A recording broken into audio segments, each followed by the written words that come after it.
I just wanted to mention just real quick, this discussion series, this monthly discussion series, Dr. CJ Rhodes and Siobhan Hutchinson here has really been the backbone of this thing.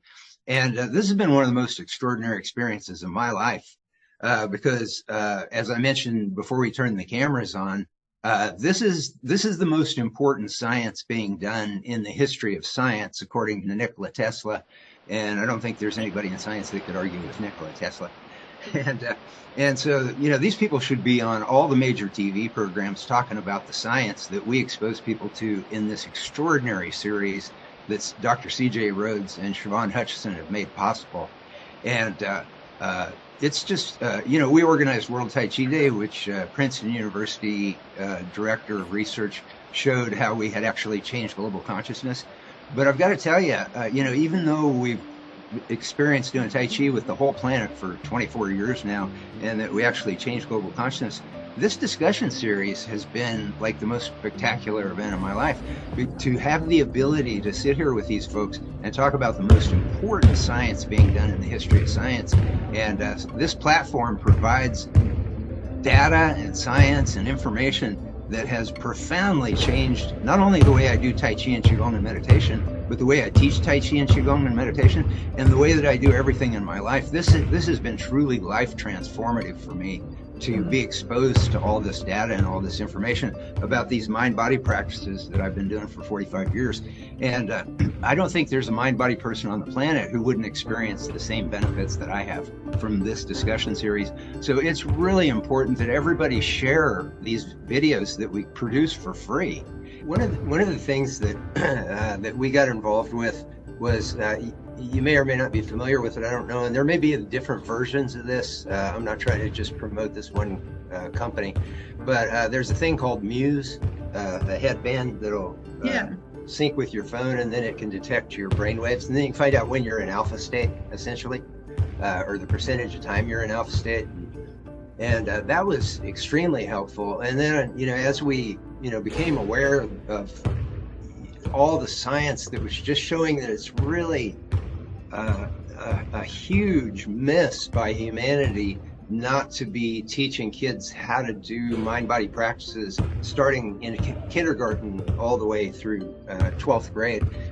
We have a United Nations resolution. Everybody can sign the petition to advocate for a non-mandatory, suggestive United Nations resolution advocating mind-body education K through 12 in public education worldwide.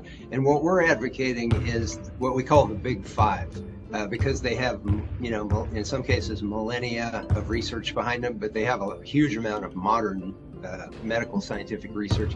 And that's Tai Chi, Qigong, meditation, yoga, and mindfulness. And so as I'm going through all this science, it becomes increasingly apparent that what makes them special is that alpha state component. In Tai Chi, we could talk about Wu Wei and flow and things like that. But, from doing Tai Chi and Qigong for 45 years, it's real obvious to me that when I'm in that state, it's alpha state. Because you get, once one of my students got me the Muse headband, it was like, that's when I realized, oh, okay, that's what this feeling is. And so we realize now that, if we get this into public education, it'll be quite easy to determine whether children are going into alpha state. And it wouldn't be like we're introducing a foreign concept. Dr. Spady mentioned that Dr. Bruce Lipton suggested that kids are in alpha state a lot of the time up into about 7 years old. And then that's when learning starts to slow down and everything, and we start to get we start to lose touch with that ability to go into alpha state, which again I think is quite natural, because you were mentioning your experience in nature and how these things and some other aspect of this. And I remember when I was a little kid, and I would walk in the wheat fields when the wheat was ripe, because I lived in a small farming town, and I'd walk in the wheat fields and you just have that drone of the wind blowing through those wheat heads, and there was nobody out there but me and my dog, and I realized now, looking back, I was going into alpha state. It would happen, and then I would come out of it within a couple of seconds, and I think, wow, what just happened? Where did I go? You know what I mean? Because I wasn't in the normal state of consciousness. And so I've been wanting to ask you, given our our focus, our project is we want to get 100,000 signatures at least. I mean, really, we feel like we should be able to get millions of signatures because mind body's all over the planet, and take it to the United Nations. We're going to contact every UN mission in the world to co-sponsor a resolution for non-mandatory mind-body education suggestion for public education worldwide, and then use that as a vehicle to provide educators all over the world with the science. And we think it should be an easy sell because the science shows that regular meditators, their IQ increases, can increase as much as 20 points. And their GRE reading skill increases, their math proficiency skill, their verbal fluency. These are all the things that we want students to be able to do. And in study after study, test scores go up when people practice these things. And so we don't think it should be a hard sell. And the UN passed the International Day of Yoga in 2015 with a record number of co-sponsoring nations, 177 co-sponsoring nations. And so we feel like the world is ready for something like this because it would save trillions of dollars in saved healthcare costs. If you look at the data, Dr. Herbert Benson put together, and also Kaiser Permanente did a 20-year study, and they determined that about 70% of the illnesses sending people to their doctors were caused by stress. So we're talking trillions of dollars in savings, not to mention the reduction in global violence, and that science is massive as well.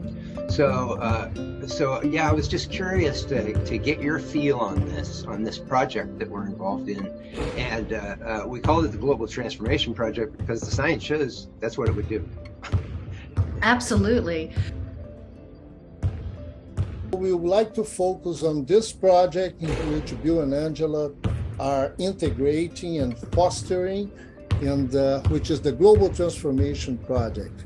Global Transformation Project of yours. Né? What do you consider the best accomplishment to get this after you explain what it is? Mm-hmm. And what is the major weakness or barrier you think about this project? And the third question, what are the strengths of this project? What happened was we spent about 40 years creating, we didn't know what we were creating at the time. We just started collecting all the we were trying to scientifically understand what we were going through in our lives when we started practicing Tai Chi and Qigong and yoga and meditation. Because, you start having a lot of experiences, and at that time, nobody really understood it other than from an Eastern kind of esoteric way. It wasn't a science way, but over these 40 years, there's been a ton of science. And so we're the first generation in human history to have all this science behind mind body, and it's massive. And so as we were collecting all this science, and then the science that showed that it could make people's IQs higher, that it could increase their verbal fluency, their math proficiency skills, their focus and their immunity, reduce stress, anxiety, depression, insomnia, all these things that school students are dealing with, major issues and benefits that would profoundly change the educational system. So what that when we were finishing it, we decided to put in there a vision of the Global Transformation Project. And that's exactly how World Tai Chi Day started, because we were writing the Complete Idiot's Guide to Tai Chi and Qigong, and we put a chapter in there called World Tai Chi Day. And that was before it was really World Tai Chi Day. It was a vision that we had, and so we put it in the book. And so we did the same thing with the new second edition of the Gospel of Science. We put a chapter in there called Global Transformation Project, because it just became so obvious that this, if we had this in public schools, it would solve so many problems on so many levels in society, save trillions of dollars year after year. Big challenge that we're having right now at this stage, because it's going to go through stages, but at this stage, the biggest problem isn't the structure out there in the world. The biggest challenge is getting the mind-body community to find their esteem and start admitting that these things are life transformative things, because we've all experienced it. That's why we still do this stuff. We have all transformed our lives with this stuff, and there's a mountain of science that shows that this could be happening with children all over the planet. And so as a global mind-body community, we have to let go here and admit the obvious, which is that it's crazy that we don't have mind-body education in public schools. And then once the mind-body community catches the fire of this reality, and then starts spreading this, we could have millions of signatures to go to the United Nations mission, and we could change the future of humanity. The benefits of this would be passed down to future generations for the rest of humanity. That's right. Beautiful. Yes. So Dr. Nelson's work is at the heart of the science that Tesla dubbed the most important science in science's history. And it's really, Roger, it's my great honor to introduce you.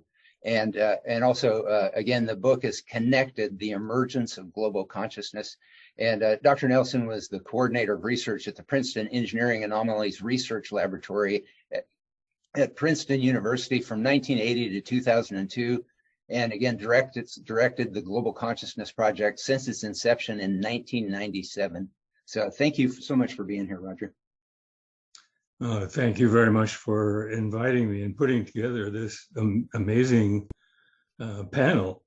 And maybe more importantly, putting so much productive energy into trying to re-educate the world.